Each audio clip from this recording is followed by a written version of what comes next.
कहानी एक पागल हाथी।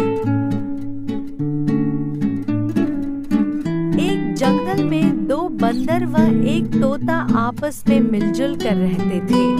वह तीनों जंगल के सभी सदस्यों के साथ मिलजुल कर रहते थे।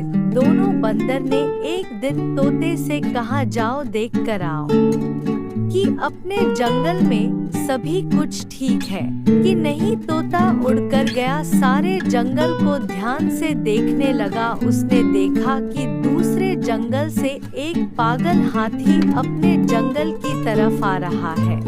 वह सभी पेड़ पौधे को तोड़ता हुआ आ रहा है तथा वह उत्पात मचा रहा है, जिससे पक्षियों के घोंसले नष्ट हो रहे हैं तथा बहुत से जीव जंतु मर रहे हैं। तोते ने आकर बंदरों को बताया। बंदरों ने अपने साथ और जानवरों को लेकर उस पर पत्थरों से प्रहार किया, लेकिन कोई फायदा नहीं हुआ और वह हमारे जंगल की तरफ बढ़ रहा था।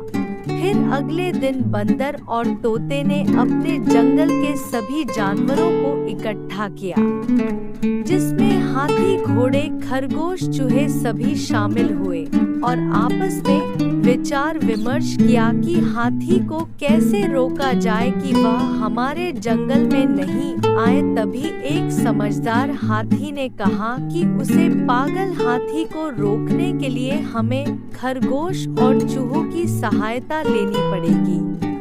तभी दूसरे जानवर बोले, वह कैसे? हाथी बोला, हमने अपने जंगल के उस स्थान पर जमीन में बहुत से बिल करने होंगे, जिससे जमीन पर बिल होने के कारण हाथी के पैर से जमीन धंसने लगेगी, जिससे हाथी आगे नहीं बढ़ पाएगा और वापस अपने जंगल में चला जाएगा।